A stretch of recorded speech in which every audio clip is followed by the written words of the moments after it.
Station রয়েছে।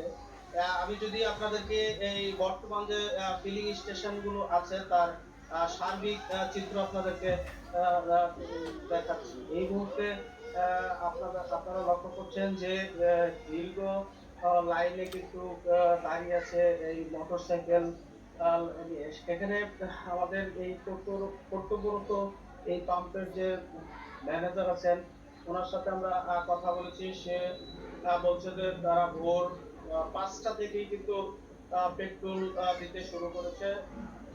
তারা petrol দিয়েই যাচ্ছে অনবরত। তবে অনেক পাম্প থেকে আপনাদের এই নিশিন্দা এলাকায় এমকে ফিলিং স্টেশনে আছি। এখানে তাদের একটা নিয়ম হচ্ছে, তারা একটা আ আ তে গ্রাহকরা তেল নেওয়ার জন্য তাদেরকে একটা লাইন করে দিয়েছে। এই লাইনে কিন্তু দাঁড়িয়েই তারা সকলেই তেল নিচ্ছেন।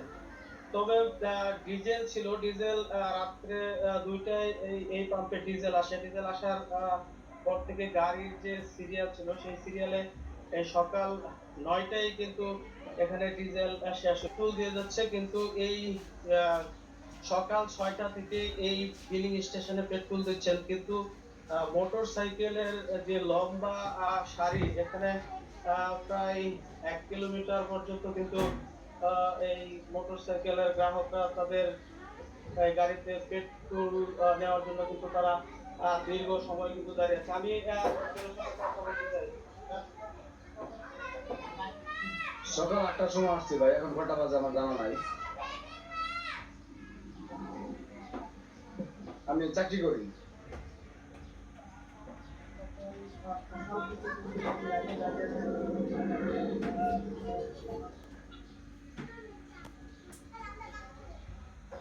সময় কিন্তু তাদের আছে। এই নির্দিষ্ট সময় যদি তাদেরকে আমি আরেকজন আ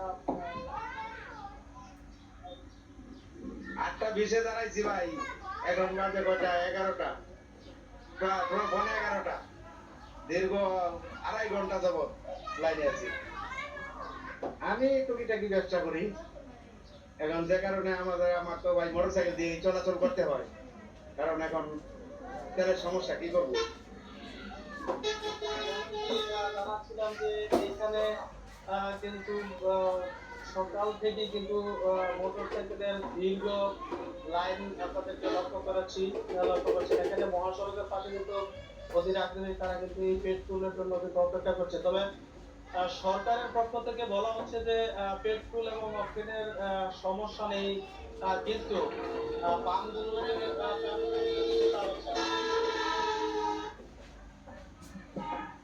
ভাই আমি সকাল ৮টার সময় আসছি, এখন ১১টা বাজে। আমার সরকারের কাছে এটাই কথা যে আপনার তেলের দাম বাড়াই দেন, তারপরে ভোগান দিলে ভালো লাগে না ভাই। চাকরি বাকরি আমাদের আছে তো, করে খাই আমরা। এখানে যদি সারাদিন তেল নিতে যায় তাহলে বউ বাচ্চা ফুলবো কি দিয়া? এটা সরকারকে বিবেচনা করতে হবে। তেলের দাম বাড়াক, আমরা রাজি আছি, কিন্তু ভোগান্তি ভালো না। বাংলাদেশের